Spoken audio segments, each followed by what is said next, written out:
او دا په دې وجه باندې چې د دې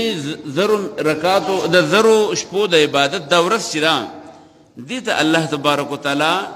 په یو بل ځای کې لیلة مبارکه ویلې لیلة مبارکه دا داسې شپه ده چې دا د خیر او د برکت شپه ده د خیر او د برکت شپه ده دریم لفظ ورله الله تعالی بیان کړی دی یوې وله دا بیان کړی چې د قدر شپه ده د الله په نزد ډېره عزتمنده شپه ده دویم لفظ یې وله دا بیان کړی دی چې لیلة مبارکه د خیر او د برکت شپه ده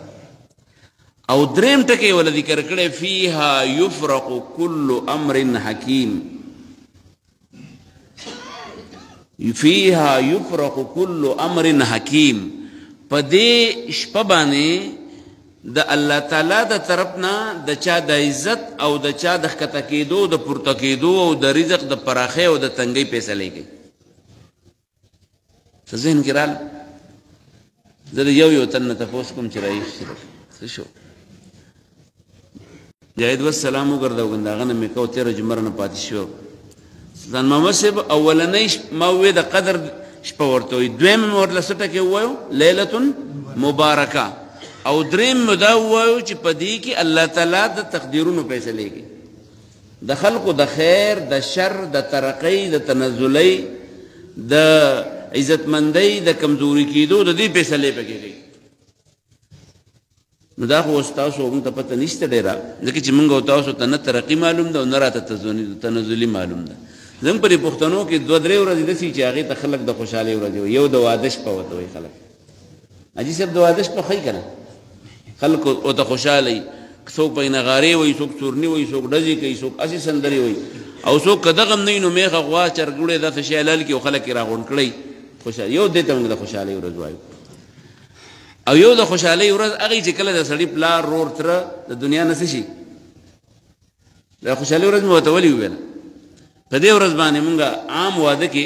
تاسو چې ودونو له لاړ شئ نو په دې ودونو کې خلک وریجې پخ کړي دي یا داسې ډېره غوښه یې ورته پخ کړي داسې دا که نه حاجي صاحب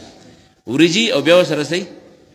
غوښه د دې نه علاوه بل څیز پکې نه وي خو چې پلار یې مړ شي یا یې ورور مړ شي نو پیسې د چا د کلیواله وي وایي کلیواله به شرمېږي نو کلیواله بیا چل کوي غوښه بیله چکنی بیلا بنډۍ بیلې وریجې بیلې او ډوډۍ بیله نو 5 شپږ ترکاریانې د پلار په مرګ کې چې دی نو د رور په مرګ کې د پلار په مرګ کې بیا 5 شپږ ویره جي پلار چې دی او بعدې پکې چې کوم دی نو میخې حلالي کې ویله که نو بس مونږ ته دغه یادګاري ورځ ښکاري قرآن چې کوم ته یادګاري ورځ ویلې ده که نه کومه ورځ ده دا د قدر شپه ده چې کوم د روژې په میاشت کې چې په کومه ورځ باندې الله تعالی قرآن نازل کړی د انسانانو دپاره نو چې انسان ځان ته انسان وي او ځان ته مسلمان وي نو بحیثیت انسان او بحیثیت مسلمان د سړي دپاره د خوشحالۍ د ټولو نه لوی خوشبختي دا ده چې هغه د دې قدر په شپې باندې د عبادت توفیق ورته الله میلاو کړي الله دې موږ ټولو له توفیق راکړي او چې په دغه شپې باندې کوم سړی په عبادت ولاړ دی کم سړی د الله تعالی د یاد په سلسلې کې ناست دی کم سړی د الله تعالی د رضا په خاطر باندې د چا په خدمت کې لګیا دی د ټول عبادت دی نو د ده متعلق به د ترقۍ فیصلې کېږي د تنزلۍ به نه کېږي د خوشحالۍ به کېږي د خفګان به نه کېږي د عزتمندۍ به کېږي د بېعزتۍ به نه کېږي نو په دې وجه باندې دعا کوئ دعا ډېره زیاته کوي مونږ دعا پرېښي ده اکثر مولیان هم راته اکثر وایي دعا مه کوئ کله وایي د فرضو نه مه کوئ کله وایي سنتو نه وروسته مه کوئ شی رانه ګډوډ شوی دی خو ځان له خو کوئ دعا کوئ دعا بنیادي طور د الله تعالی سره براه راست جرګه کول دي او تاسو به کتلي زما په دې ناستو مقتدیانو کې خو داسې سپینګیری نشته چې هغه په کور کې د هغوی د خلکو سره نه کښېني خو دا سپینګیري په کور کې قاریږي ډېر زیات نو دا خلک پسې قاري دغه کېږي و یاره دا بابا وایي ډېر زیات قاریږي نو ما ته مبل ور یو تن و یاره دا داجي مازغه خراب شوي دي مازغې خراب شوي دي نو مې مازغه به نه خرابېږي په هغه کوټه کې ناست دی زوی تیزي د ښځې خواله نوسې تیزي د خپل پلار خواله ده که پیسې د پلار سره دي د ده چې کومه خپله بوډۍ ده نو هغه بوډۍ هم ځان له په بیل دی کې اوسېږي نو ته راته ده ووایه چې دی لیونی کېږي نه نو په ده به نور څه کوې د ده مازغه هم خرابېږي د ته به خلک لیونی هم وایي نو کله کله خو په دې پلار اسی आवाज وکړ ورشه د پلار مور د چې په ځان له کوټه کې ناشي د پلار په ادا بچي په आवाज وکړي بابا څنګه ډېر سي نیم غټ شي نیم غټي نو په دې وجه باندې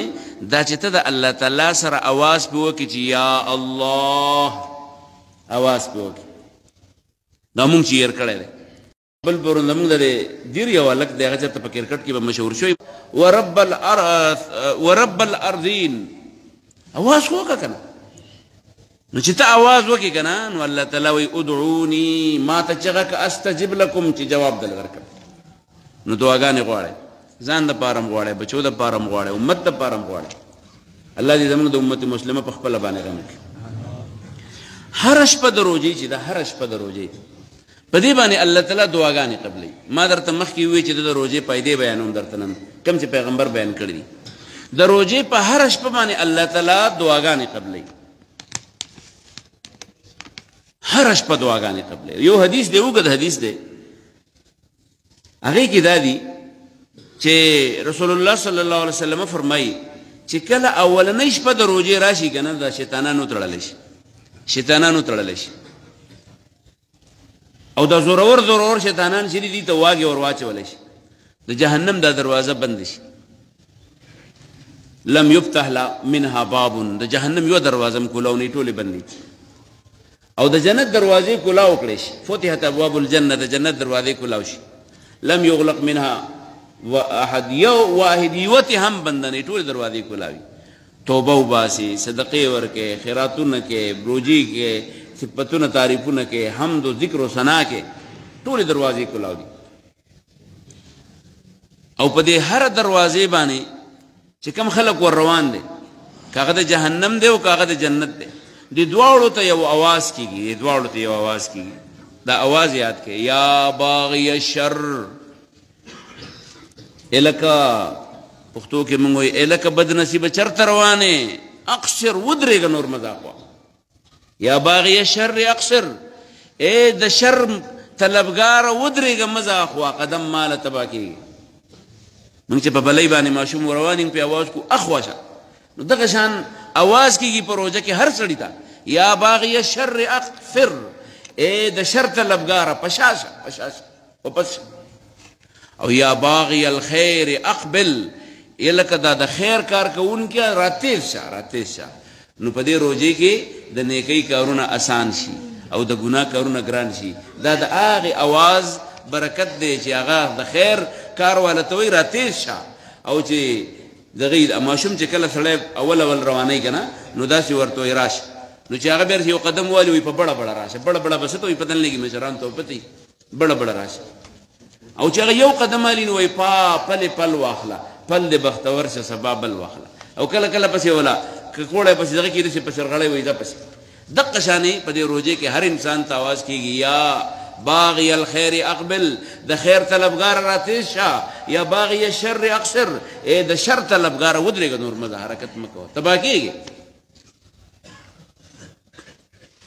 په دې وجه باندې د روزه یو پایده دا یاد کی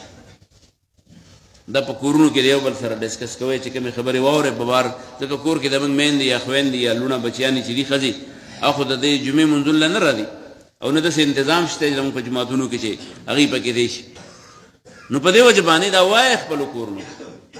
رسول الله صلی الله علیه وسلم یو حدیث نقل له احادیث کتابونو نقل کړی دی هغه وی الصلاه الخمس والجمعه الى الجمعه ورمضان الى رمضان مکفرات ما بینهن یو من سړی وکي سحر او بیا پسې ماسپخین لړ شي د ماسپخین هم وکي د دې دواړو مین کې چې سړی نه کوم ګناهونه شي دا الله سکی معافي کی ور تاسو بالکل زما په خبر نه پیږي څه چل ولله یخ شیخ والجمعه الى الجمعه او یو جمعه چې منځ وکي کنه او بیا بل جمعه راشي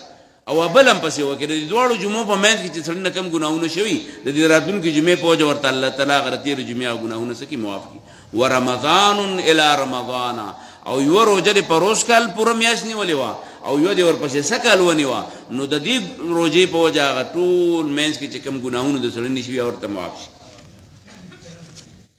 یا الله کا فائدہ ده که نقصان ده فائدہ ده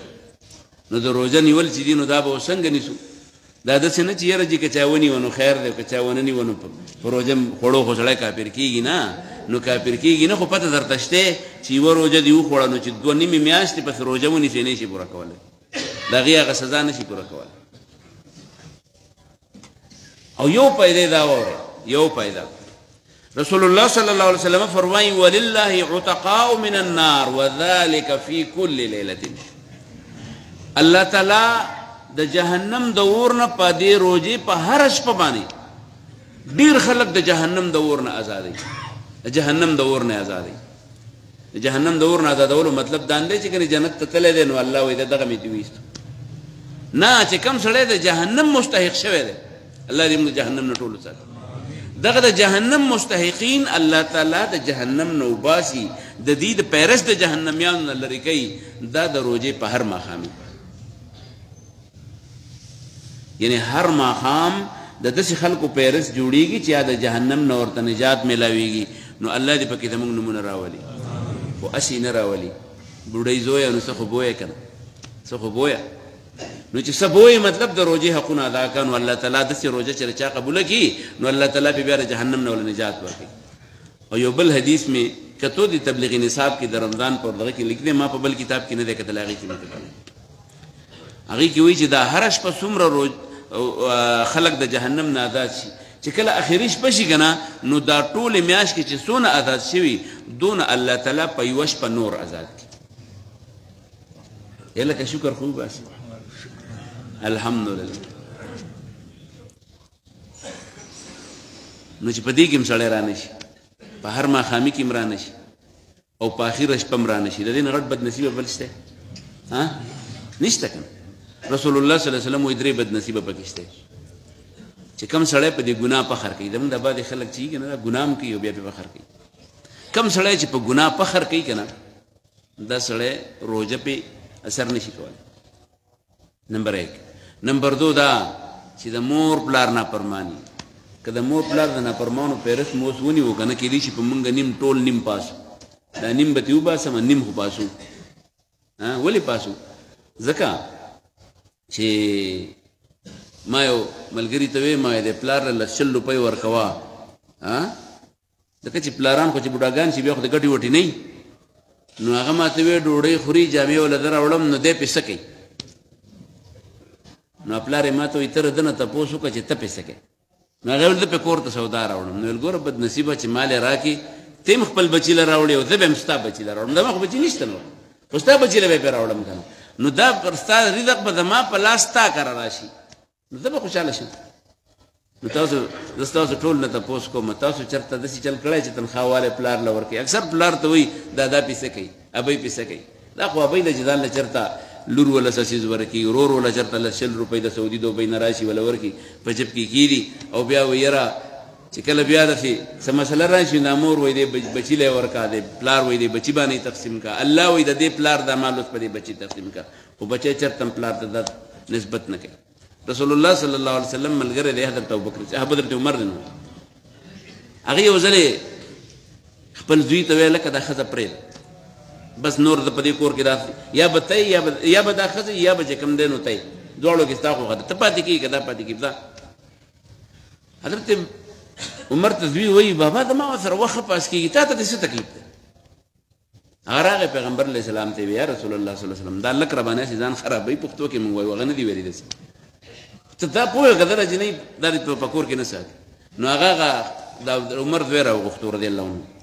ورته ویل لکه دا پلار دې وایي چې دا ښځه پرېږده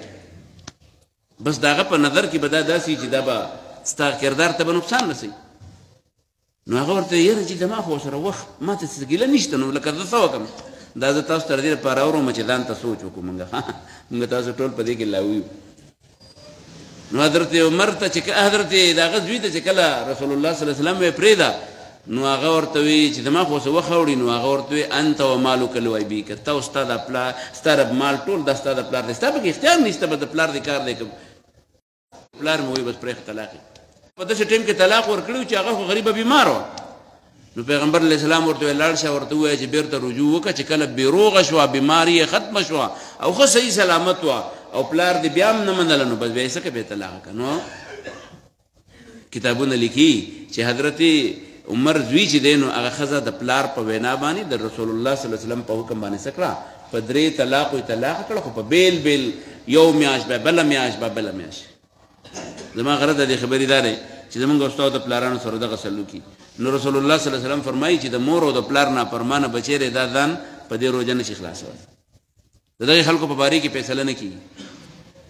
نو خلاصو به ځان د جهنم نه که نه به خلاصو د چا په زړونو کې چې د مور او پلار سره چېرته داسې څه دغه شته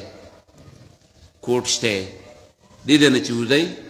بلکل ذهن نه دا وباسئ فورن ووایه چې زه به د خپل پلار تابعدار یم د خپل مور تابعدار به یم او زما کړه وړه ټول چې دي دا د الله تعالی دي دا زما د دې پلار لی ورکړي دي زه د دې پلار مال یم نو چې زه د دې پلار مال یم نو بیا زما مال هم د دې پلار دی که نه په دې وجه باندې خدای وبخه د روژې په فوایدو کې دا یو څو فواید مې تاسو ته ویې نو یو فایده دوه پکې درته نور یې ویم یوه دا چې د روژې په میاشت کې دا روژه نیول چې ده نو دا په خپله سړی چې د ماښام پورې دي نو دا ګناهونه داسې یو یو پیرس نه ډیلیټ کېږي معاف کېږي نو چې ځان معاف کوو په الله باندې نو هسې نه چې نور ورسره ډېر نه کړو الله یو غیبت معاف کوي او ما ته پې پټه ایښودې دوه پسې نور سیوا کوو زموږ یو ملګری اوس مړ دی دی ملګري د هرا سکول کې راسه استاد نو هغه به سرکاري ملازمت له دغه کو ده داخله به کوله او هغه به خرابېدو بیا یو ځل پرې پنجاب کې یو سینیټر ګلزار و هغه بیا چېرته نوکر کړی نو هغه په حکومت پالیسي پې داسې راغله چې د هغه نوکري بیا هم ونه شوه نو ما ورته ویم استاد صاحب ما ګوره دا قسمت خبره ما ته ویل نه مولوي صاحب ویل قسمت خو د هر چا ویل د ما دا په دې مینس کې دا قسمت چې دی دا سوری دی سوری ویل زه چې ورته هر څونه اوبه ور واچوم دننه تیس ته وځي نو هسې نه چې ما ورته هم دغه استاد صاحب هغه قسمت د ځان ته جوړ کړی چې د بره نه پې دغه ور اچوي الله یې راله موافقي خو لاندې سوری بیا بېرته صحیح بیا چې کوم دی په مینس کې پیپ سوری دی نو هغه ته ور اچوي خو هغه بل طرف ته دي نو لږ به خوله کنټرول ساتو لږ به خپل لاس کنټرول ساتو لږ به خپل نظر کنټرول ساتو نو چې دا یو میاشت سړی ځان کنټرول کړي که نه نو اشته خو به ورته معاف شي او نوي به ورپسې نه راځي نو چې نوي نه راځي نو زور به ورو ورو ختم شي او بیا دا د شپې چې مونږ عبادت شپې دا تراویح کوو هسې یو تپوس کوم خفه کېږې ما چې جواب چې څوک راکوي نو راله ما د طبیعت مطابق دی راکړي ښه په نره باندې تاسو کې بیګا چاو چا تراویح پوره کړي لاس چت کې ماشاءالله ښه دي دا تراویح چې مونږ کوو که نه کله خلک وایي اته دي او کله وایي شل دي او کله وایي خدای شته شپږ دېرش دي د مسجد نبوي امام شپږ دېرش دغه خلکو دغه شاګردانو کول او چې زیات هم دې کولی شي کوه ځان له نفلونه دې کوه پاسه چې څونه دې کولی شو کوه نفلون د شپې چې کله ودرېدې رسول الله صلی الله علیه وسلم فرمایي من قام رمضان ایمانا واحتسابا غفر له ما تقدم من ذنبه د دې روژې د دې میاشتې په برکت باندې د دې شپې په دې تراویح یا د نفلونو باندې څه کوي خپل کړي ګناهونه سړی ځان ته معاف کوي نو په دې باندې موږ خپل ګناهونه معاف کوو دغه شانې من قام لیلة القدر د قدر په شپې باندې کوم سړی ودرېدو تراویح یې وکړې موږ خو چې کوم سړی مسلسل تراویح کوي دی تهجد شو که نو دا په هغې کې رالل چې مسلسل کوي او چې دا زما ستا په شاني کله طبیعت یې وي کوي او کله نه کوي نو کیدای شي د قدر شپه تې تېره شي نو رسول الله صلی الله علیه وسلم غفر له ما تقدم من ذنبه کړي ګناهونه ته الله معاف کوي او چې کوم خلکو له الله تعالی قسمت کې دا لیکلي چې د روژې توفیق ولا دغه توفیق ورکړي د عمرې نو رسول الله صلی الله علیه وسلم وایي د دې روژې په وجه دا عمره هم د حج پاړ کې ثواب ورکړي رسول الله صلی الله علیه وسلم فرمایي چې کوم سړی په روژه کې عمره کوي که نه نو من فإن عمرة في رمضان تقضي حجة أو حجة معي کم سړی چې عمره کوي که نه نو دا داسې دی لکه زما ته چې حج له تللی پیغمبر علیه السلام فرمایي د حج پاړ کې ثواب دی د هر عمل اجر الله تعالی په دې کې دوچند ورکوي پیغمبر علیه السلام فرمایي چې په عام حالاتو کې د 100 نه والا د 200 پورې الله تعالی بدلی ورکوي هو روجه دا سره چې په روجه کې دا حساب نشي چې 200 دي که ولکه دي فإن صوم لي وأنا أجزي به روجه زما د پر خلق نشي نو بس بدله به زه په خپل باندې ورکوم او آخري خبره چې دا نو په دې باره کې یاد کړئ مونږ او تاسو ټول محتاج یو که چا سره وس شته او که چا نشته ټول محتاج یو خو د چا ډېرې پکار دي چا لږې پکار دي رسول الله صلی الله علیه وسلم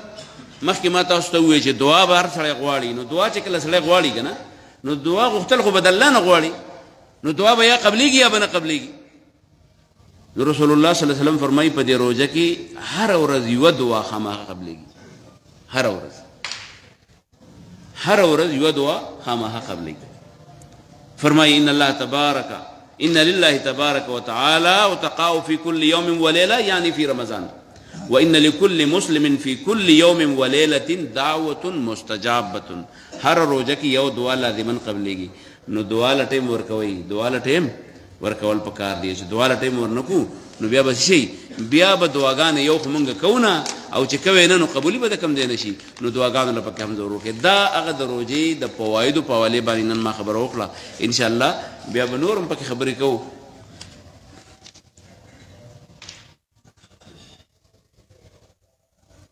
دا څوک حاجی نظام الدین او اسرار الدین سے پلار او د احمد سعید استاد سپترا وفات شوی دی او جنازه به په 5:30 بجې په کوټکو شاه کې ادا کیږي. الحمد لله رب العالمین والعاقبة للمتقین والصلاة والسلام علی رسوله محمد وعلى وصحبه اجمعین. یا الله د روزې د نیولو اراده مونږ وکړه، الله تعالی ته زمونږ نه قبول کړي. الله د قبول روزې توفیق د نیولو راکړي. الله چې په دې روزې کې کم اعمال کوو الله تعالی ستاسو د نبی د سنت مطابق کړي. یا الله په دې روزې کې چې مونږ کومې دعاګانې کوو الله تعالی ته ول شرف قبولیت ورکړي. الله د مونږ میندې وفات دي، میندې مبخه، پلارانه مبخه، نیاګانې نیکونه مبخه، استادان او شاګردان مبخه، ملګری او تعلقداران مبخه. الله د قرض د بوجونو نه آزاد کړي. الله د بیمارو د آفتونو مصیبتونو نه بچ کړي. الله تعالی زمونږ چې څونه کشران دي الله د قرآن سره یې جوړاو کړي. الله تعالی زمونږ چې څومره مشران دي الله تعالی د کامل ایمان سره ول دنیا نه تک نصیب کړي. الله چې څوک وفات دي د هغې مغفرت وکړي. الله زمونږ د ملک حفاظت وکړي. الله زمونږ د ملک حفاظت وکړي. الله خلک یې ورانوي خو ته یې نه ورانوي. الله تا ته قبول شوی دی. الله تعالی د هغې قربانو په نتیجې کې الله د دې قبول شوي ملک حفاظت په خپل قدرت باندې وکړه. الله امن پکې راوله، الله استحکام پکې راوله، الله معاشي طور سیاسي طور استحکام پکې راوله. الله زمونږ د فلسطین مسلمانانو باندې چې کوم ظلم دی الله د ظلم د ژرنده په اسرائیلیانو باندې بیرته تاو کړه. الله مسلمانان د هغې د ظلم نه آزاد کړه. الله کوم خلک چې د اسرائیلو په دې وخت کې پشتیبان دي او مسلمانان پې چقی یا الله ته هغې ته په خپل ملکونو کې داسې خلک راپاسوه چې د هغې زور طاقت ختم کړي. الله زمونږ مسلمانان متحد او متفق کا. الله دنیا کې هم د عزت ژوند نصیب کا. الله آخرت کې هم د عزت او د برکت ژوند نصیب کا. الله جنت الفردوس کې هغه شهیدانو له ځای ورکړه. الله مونږ چې څومره ژوندي یو زموږ خاتمه د کامل ایمان سره وکړه. صلی الله تعالی علی خیر خلقه محمد و آله وصحبه